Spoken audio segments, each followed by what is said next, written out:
What is up, Better Call Saul friends? It's your boy Kino here, and man, I gotta say, bravo Vince, bravo Peter.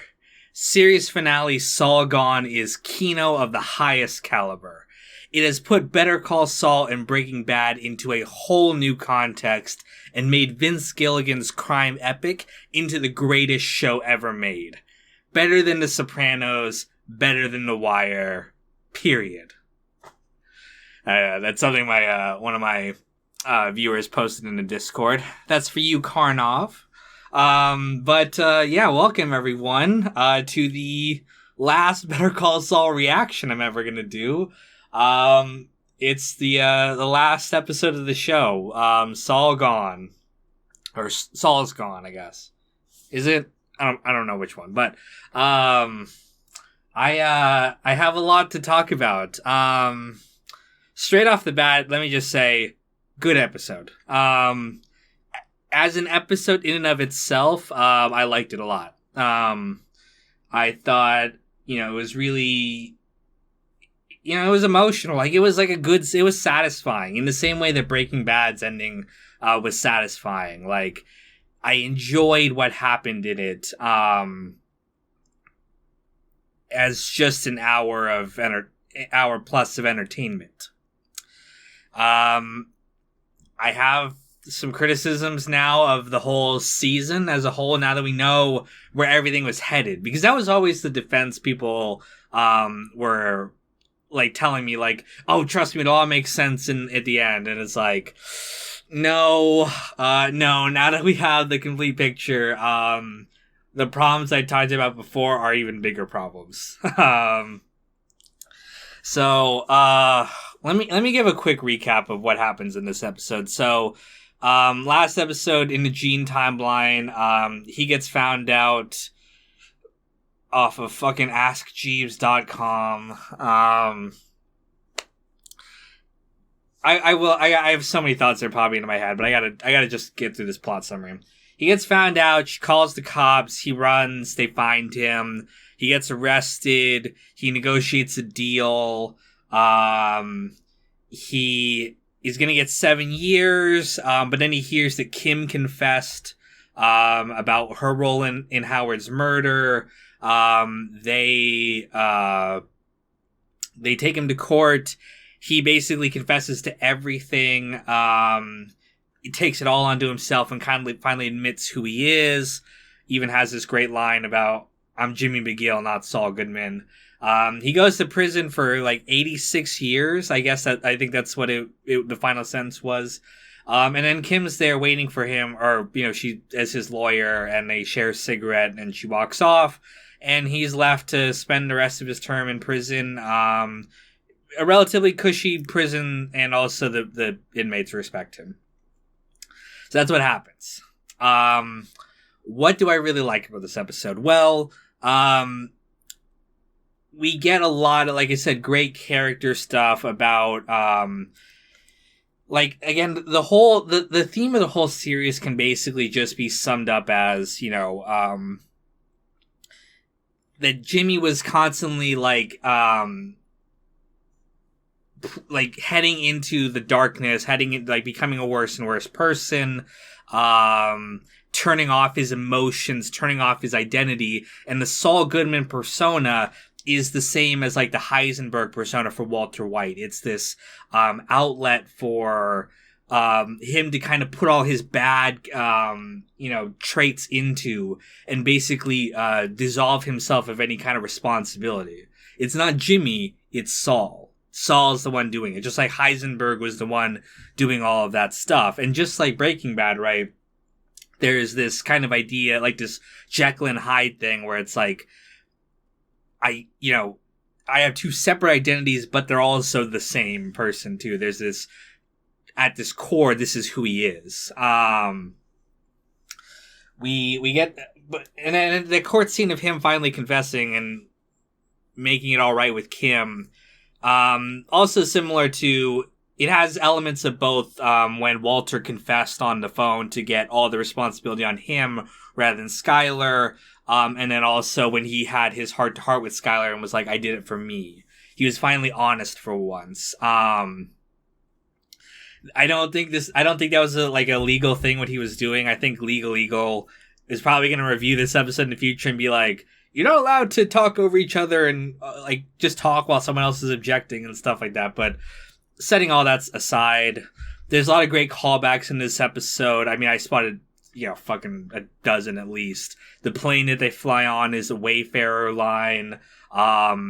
He says it's showtime right before the trial starts, the same he did in the first episode. There's just a bunch of details like that. And, at the end, when Kim and him are smoking a cigarette, just like the first episode when they're in the basement, we get Marie back, so it's cool to see her. We get another Walter White cameo. We knew it was coming. This one didn't annoy me like the Jesse one did, because it was like him being mean to Saul, which I thought was good. It was nice. And then we got a Chuck flashback, which I'm really glad we ended on that. Like, Chuck was the heart and soul of this show. And, it hasn't been the same since he's been dead. Now let's move on to the problems. Not so much with this episode per se. Like, I thought it was, all things considered, pretty decent. What I had a problem with is like, okay, if this is where we're going to end it, and you presumably have this ending in mind, the whole fucking season before this is, kind of garbage. Like, this whole season kind of sucks. I'm not going to lie. This is not how you set up the season if this is where you want to end up. Him getting back with Kim, not literally getting back, they're not together, but him kind of making up with Kim at the end here. If this is what you were going to do, if you were going to have them break up, you shouldn't have had them break up 2 episodes before this, or 3 episodes before this.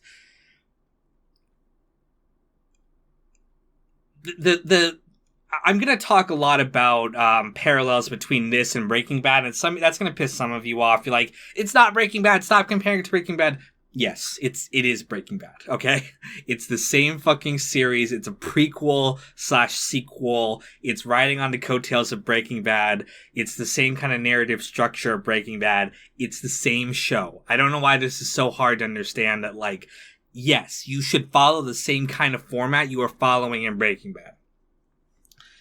The whole thing of Walter, like, finally admitting he did it for himself works because we had 2 full seasons, like season 3, 4, and 5, so 3 seasons, of him being like divorced from Skylar and like them fighting and continually their relationship deteriorating.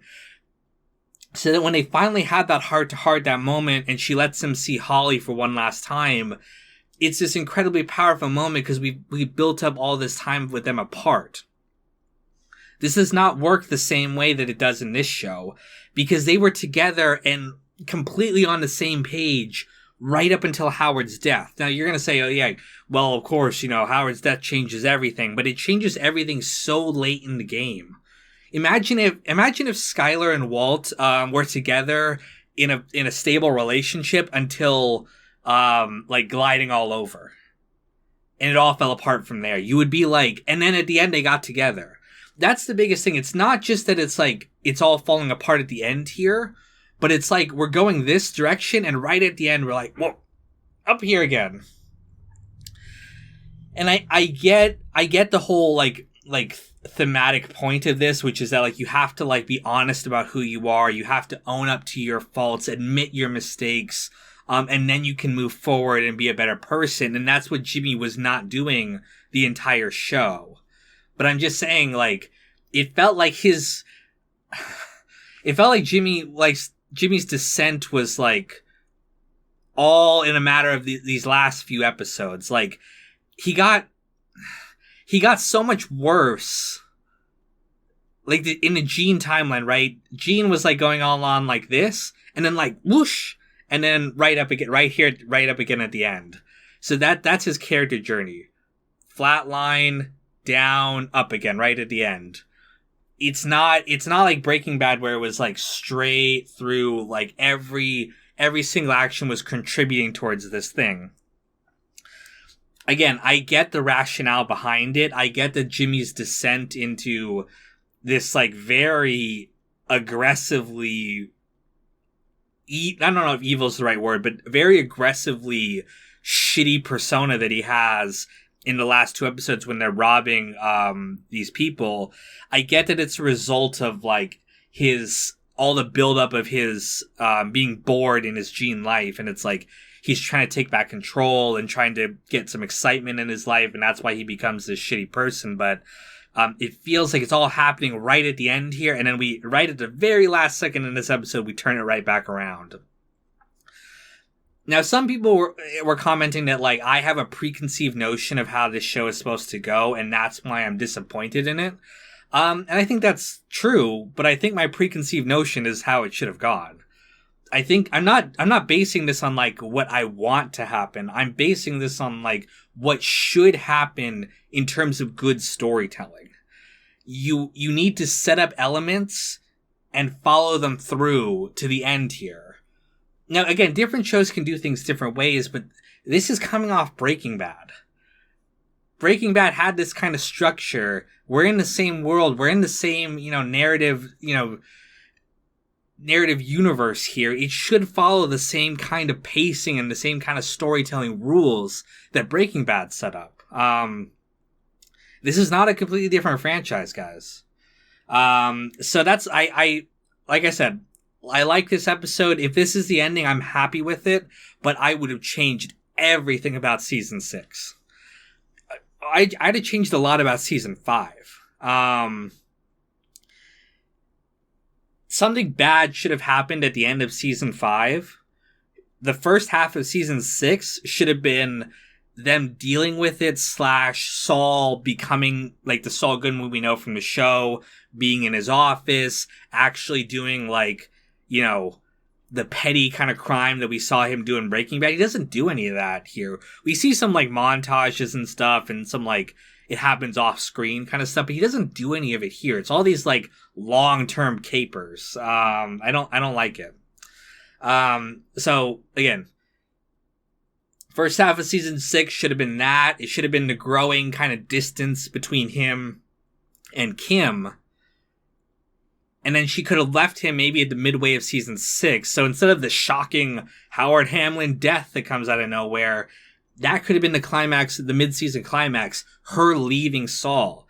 And then we could have dealt with, like, the second half of the season, dealt with, like, him becoming an even increasingly worse person, turning off his emotions, turning off his guilt, his responsibility, leaning into the Saul Goodman persona, lead into the Breaking Bad stuff, then pull it back here at the end as he makes a different choice. That would have been a good narrative structure for this season. Instead, we got fucking Lalo. Oh my god, how much I hate how much time we wasted on this shit character. God, even I don't want to rehash all my problems with Lalo, but even especially looking back on this, he's not even a part of this last. They don't even bring him up. That's how inconsequential he is to the plot. He is the Boba Fett of the Breaking Bad universe. He seems cool and seems badass, but of completely no consequence. Okay, now I want to talk about Kim a little bit. Again, Kim suffers from the same problem. She takes a 180. Yes, people corrected me last time. I said she did a 360. You fucking people know what I meant. She does a 180. She was right alongside Saul. She was the one pushing him into this. And I thought that was like a unique way to go with her character, because they were making her different than the traditional kind of female role, which is the female roles are usually like, they're the voice of reason and the good ones, like, kind of like Skylar. And they went a different way with her. I was like, oh, that's cool. That's different. They're making her more interesting as a character. Then again, within the last 3-4 episodes of the show, does a complete 180, becomes a boring good person, and then does a 180 again here once Saul makes his confession. Now, I get it. He confessed, he was honest, and she appreciated that. and we don't know presumably what's going to happen with her life, but it's like in the end here, she is back to her old Kim rather than the Florida Kim that we saw. You know, I was like, why do we even see her with a boyfriend when she's like, again, maybe she's going back to that guy, maybe she's still going to be with him, but it's clear that her Florida life is not something she wanted.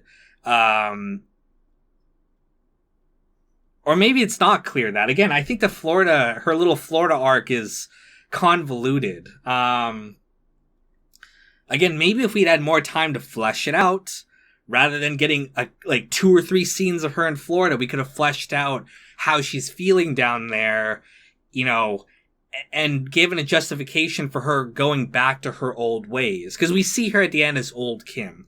She's dressed like old Kim again. I mean, her hair is different, but the kind of attitude, the aesthetics of what she was doing, it was like, okay, she's going back to the Kim she was at the beginning of the series and is there to support Saul and is presumably, and maybe I'm just reading into this, but presumably is going to, you know, be his lawyer, maybe try to get him out early, and she's like, I want to be with you again.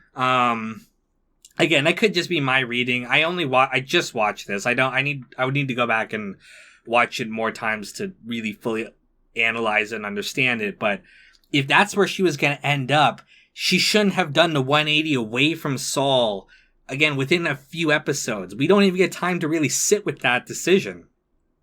I talked about it in the episode she left him. Again, if it was at the mid-season break and we had time to flesh out what she's been doing in Florida, how it affected Jimmy, all this stuff, rather than just kind of,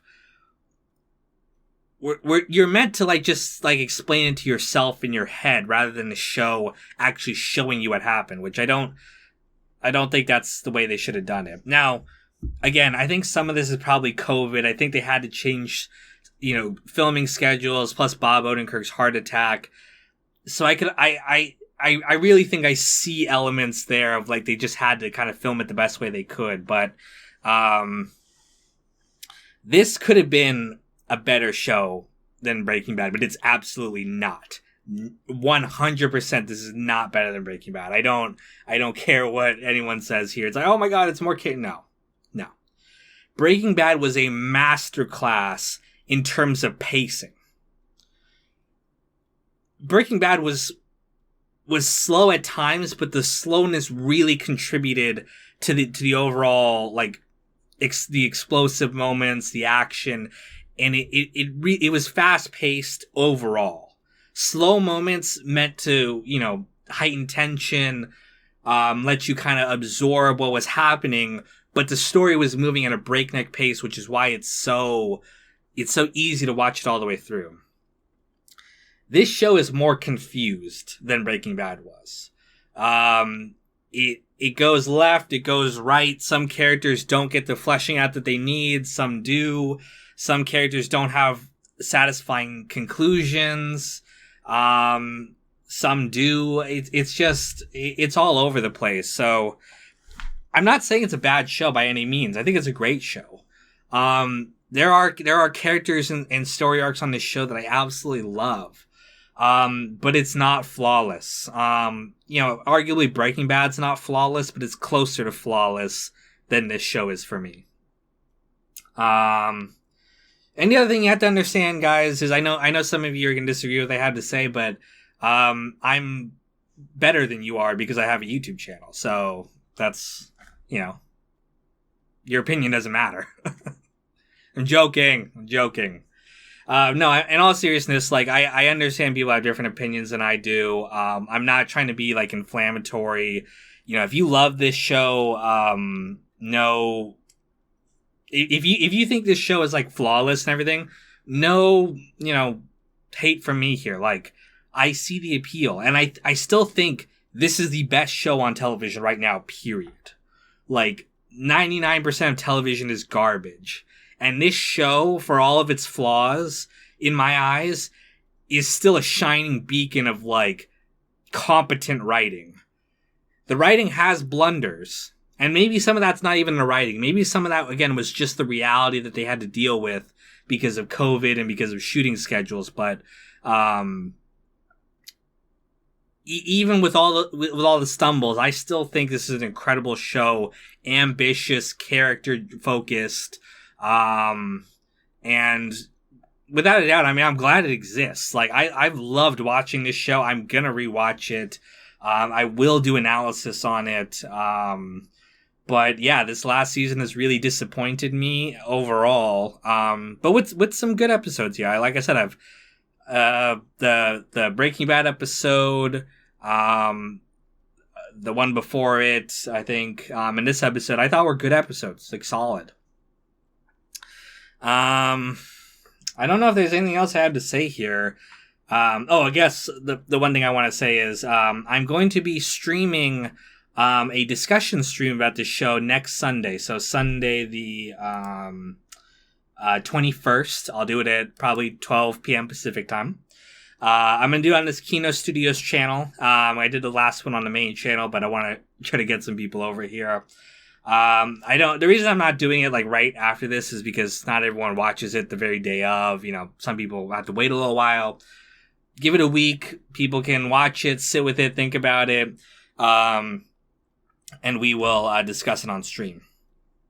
But I want to say thank you guys for watching. I know I've pissed some of you off. Some of you have let me know in the comments how wrong and stupid you think I am. But I appreciate it regardless that you guys want to watch my reactions. Like I'm surprised how many people surprisingly do. But I hope that you take my criticisms of this show with the intention that I mean behind them, which is like, I love Better Call Saul. I would not talk about this show if I don't love it. You're not gonna see me talking shit about the latest season of The Walking Dead or whatever, because I'm not ever gonna watch that shit.